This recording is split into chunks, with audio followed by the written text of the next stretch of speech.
வணக்கம்ப்பா. இந்த வீடியோவில் நம்ம மைன்கிராஃப்ட் ஆட போகிறோம். ஆனால் ஒரு ட்விஸ்ட் இருக்குது, அதை நான் கொஞ்சம் அப்புறம் சொல்கிறேன். நம்ம மெயின் கோல் பார்த்தீங்கன்னா சாவாமல் கேம் முடிக்கிறது. அப்போ ஆரம்பிக்கலாம்.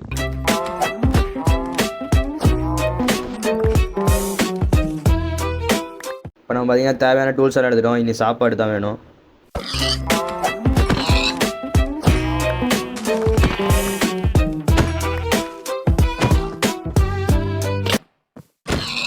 அவ்வளோதான், தேவையான சாப்பாடு காய்ச்சி நீ மைனிங் பண்ண போகலாம்.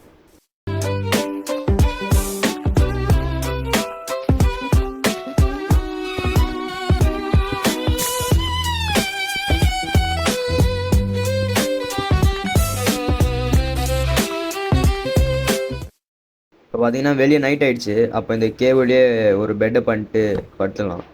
இப்போ பார்த்தீங்கன்னா நம்ம ஃபர்ஸ்ட் டே சக்ஸஸ்ஃபுல்லாக முடிச்சிட்டோம். அப்படியே பக்கத்தில் எதாவது இருக்கான்னு சுற்றி பார்க்கலாம். இப்போது இங்கே இருக்கிற கிராவல் வச்சு ஃப்ளிண்ட் எடுத்துக்கிட்டேன். இப்போ நோட் பண்ணிங்கன்னா தெரியும், இது நார்மல் மைண்ட் கிராஃப்ட்னா நான் இப்போ குதிச்சதுக்கு ஒரு நல்ல டேமேஜ் வாங்கியிருப்பேன். ஆனால் இதுதான் நார்மல் மைண்ட் கிராஃப்ட் இல்லையே. அப்படியே பார்த்தீங்கன்னா என்னால் தண்ணி கீழேயும் எவ்வளோ நேரம் வேணால் இருக்க முடியும்.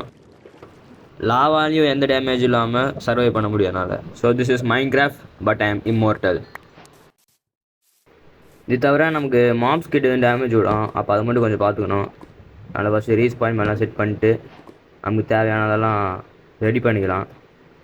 அப்படியே பக்கத்தில் ஒரு உல்ஃபை பார்த்தேன். அப்போ கையில் ஒரு போன் இருந்தது. இதை வச்சு ஃபென் பண்ண முடியுமான்னு பார்த்தா நண்டாயிட்டான். அவ்வளோதான், பக்கா. நம்ம போர்ட்டல் வேலையை ஆரம்பிப்போம்.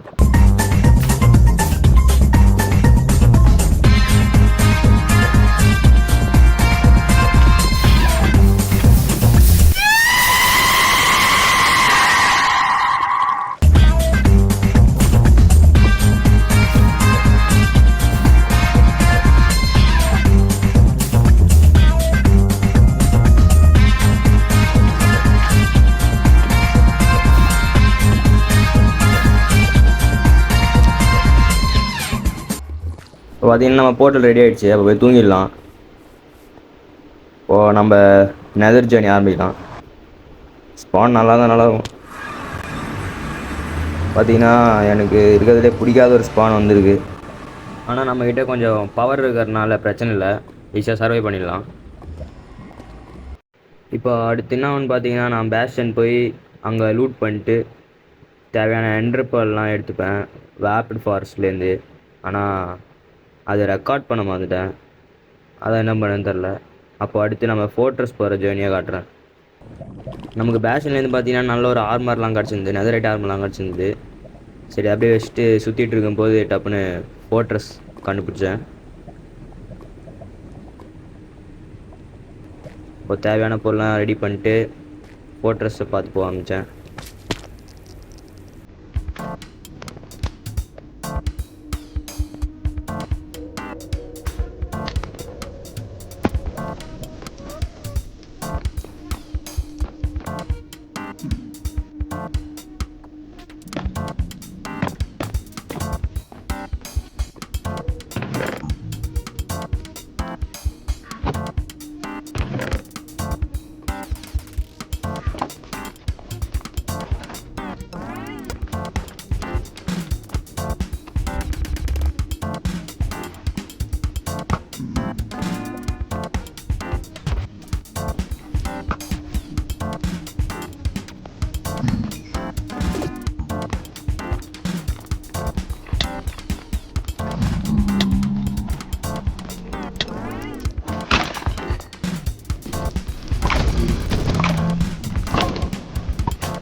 இப்போ பார்த்தீங்கன்னா நமக்கு தேவையான பிளேஸ்லாம் கிடச்சிது. அப்போ திருப்பி நம்ம போர்ட்டல் கிட்டே போக ஆரம்பித்தேன்.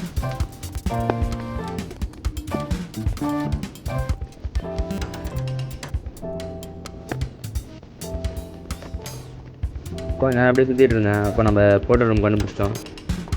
இனி ஓவர் வேர்ல்டுக்கு போயிட்டு நம்ம அடுத்த வேலையை ஆரம்பிப்போம்.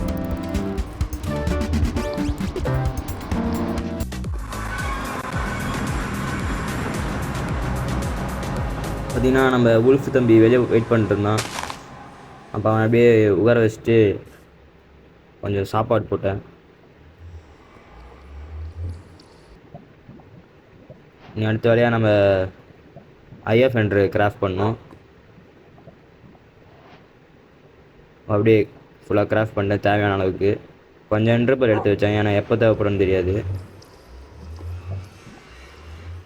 நம்ம அடுத்த வேலை எல்லா பொருளையும் எடுத்துகிட்டு ஸ்ட்ராங் ஹோல்டு தேடி போகிறது. இப்போ பார்த்தீங்கன்னா ஸ்ட்ராங் ஹோல்டு இந்த டைரெக்ஷன்லாம் இருக்குதுன்னு தெரிஞ்சிச்சு. அப்போ அந்த டைரெக்ஷன் பார்த்து போக ஆரம்பித்தேன்.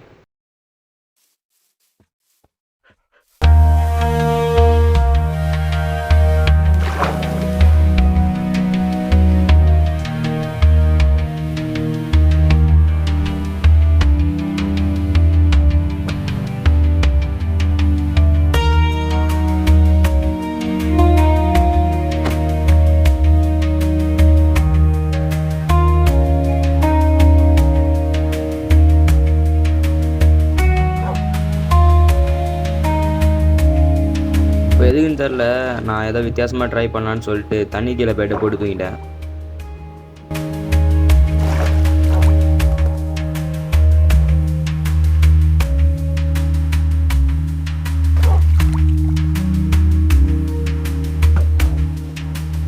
இப்போ பார்த்தீங்கன்னா கொஞ்ச நேரத்தில் நம்ம ஸ்ட்ராங் ஹோல்டோட லொக்கேஷன் கண்டுபிடிச்சிட்டோம். அப்போ கீழே டிக் டவுன் பண்ணி போக ஆரம்பித்தேன். தண்ணி கீழே இருந்தனால மேலே அப்படியே பிளாக் பண்ணிட்டு ஒரு டேர்ட் பாக் வச்சு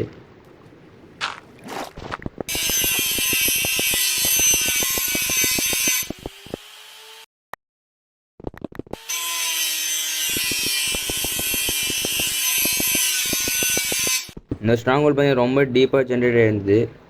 சரி எப்படியோ கண்டுபிடிச்சிட்டோம். உள்ளே போயிட்டு சுற்றிட்டு இருந்ததில் நிறைய செஸ்ட்லாம் இருந்தது. அப்போ அதுலேருந்து தேவையானதெல்லாம் எடுத்துக்கிட்டேன். நிறைய என்ஜாயின் புக்கும் கிடச்சிருந்தது. எதுக்குன்னு தெரில, சும்மா எடுத்து வச்சுக்கிட்டேன் எல்லாமே.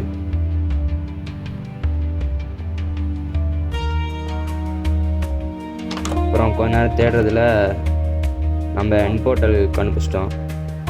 இப்போ அப்படியே அந்த ஸ்பானரை உடச்சி ஐயெல்லாம் ப்ளேஸ் பண்ணிட்டு உள்ளே போக ரெடி ஆகிட்டேன். அவ்வளோதான், நம்ம போர்ட்டல் லைட் ஆகிடுச்சு. நீ உள்ளே போயிடலாம்.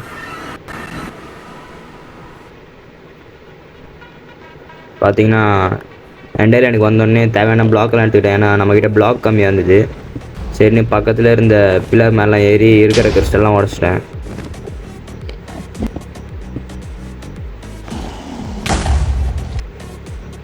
இப்போ என்னாச்சுன்னு தெரில. அடுத்த கிறிஸ்டர் எங்கே இருக்குதுன்னு பார்க்கும்போது ஏதோ எண்டர்மேன் கண்ணில் பார்த்துன்னு நினைக்கிறேன். டப்புன்னு என்னை துரத்தின்னு வர ஆரம்பிச்சிருச்சு. நான் வேறு அது கண்டுக்கல. இவனுங்க வேறு விடாமல் துரத்தினே இருந்தாங்க. சரி இவன்டரியில் போட் எடுக்கலான்னு போனேன். ஆனால் போட்டு கண்ணில் மாட்டல.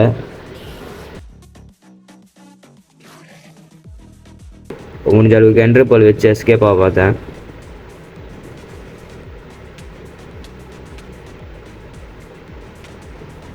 ஆனால் அப்படியே செதுறேன்.